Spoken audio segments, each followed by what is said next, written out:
হযরত আবু বকর রাদিয়াল্লাহু তাআলা আনহু মুসলিম জাহানের প্রথম খলিফা। তিনি আল্লাহকে খুব বেশি ভয় করতেন। আল্লাহর ভয়ে খেলাফতের দায়িত্ব ছেড়ে দেওয়ার আকাঙ্ক্ষা পোষণ করতেন। কেমন ছিল আল্লাহর প্রতি তার ভয়? নবীজি সাল্লাল্লাহু আলাইহি সাল্লামের ইন্তেকালের পর হযরত আবু বকর রাদিয়াল্লাহু তাআলা আনহু ছিলেন মুসলিম জাহানের প্রথম খলিফা। তিনি সবসময় আল্লাহ তাআলাকে ভয় করে চলতেন। তার জীবনের সব কাজের পেছনে একমাত্র লক্ষ্য ও উদ্দেশ্য ছিল পরকালীন মুক্তি এবং সাফল্য ও কল্যাণ পাওয়া। তার অন্তরে আল্লাহর ভয় এত প্রবল ছিল যে আল্লাহকে ভয় করার ক্ষেত্রে যে কোনো মুসলিমের জন্য উজ্জ্বলতম আদর্শ ছিলেন তিনি। চাই যে শাসক হোক কিংবা শাসিত, সেনাপতি হোক কিংবা সৈনিক, আল্লাহকে ভয় করার প্রসঙ্গে মুহাম্মদ ইবনু সিরিন রহমাতুল্লাহি আলাইহি বলেন, এমন কেউ ছিল না যে রাসূল সাল্লাল্লাহু আলাইহি সাল্লাম এরপর হযরত আবু বকর রাদিয়াল্লাহু তাআলা আনহুর চেয়ে বেশি আল্লাহকে নিজের ইলম অনুযায়ী ভয় করতেন। যদিও তিনি খেলাফতের দায়িত্বভার কাঁধে তুলে নিয়েছিলেন, কিন্তু তিনি প্রায় বলতেন, কেউ যদি দয়া করে আমাকে দায়িত্বের বোঝা থেকে অব্যাহতি প্রদান করত তবে আমি খুবই আনন্দিত হতাম।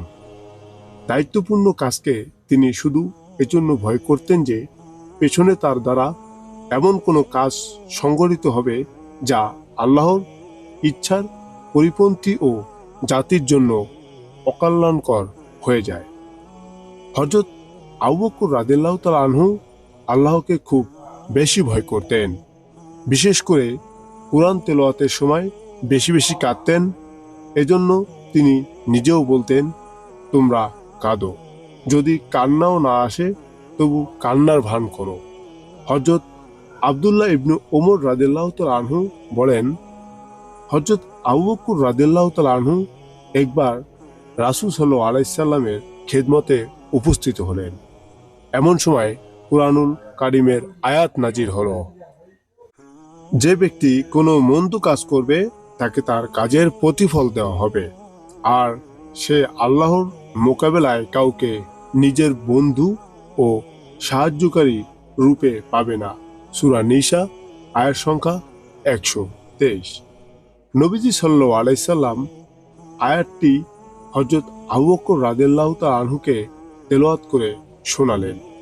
হযরত আবু বকর বললেন, হে আল্লাহর রাসূল, এই আয়াতটি শুনে আমার মনে হচ্ছে যে আমার মেরুদণ্ডই ভেঙে গেছে। আমি তো লুটিয়ে পড়েছি। আমার বাবা মা আপনার জন্য উৎসর্গ হোক।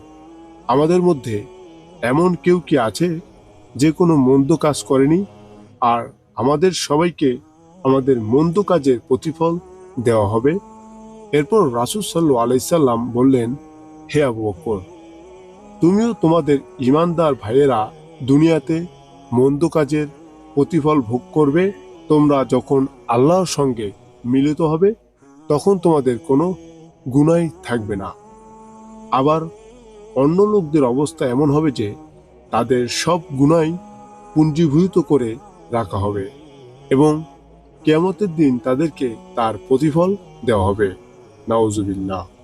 আল্লাহর ভয়ে হযরত আবু বকর রাদিয়াল্লাহু তাআলা আনহু অনুভূতি ছিল এমন, একবার তিনি একটি পাখিকে গাছের ডালের উপর বসা দেখে বলেছিলেন, হে পাখি, তুমি কতই না সৌভাগ্যবান। আল্লাহর কসম, আমি যদি তোমার মতো হতাম। তুমি গাছের উপর বসো, ফল খাও, তারপর যেখানে ইচ্ছা উড়ে যাও। তোমার কোনো হিসাব নেই, আযাবও নেই।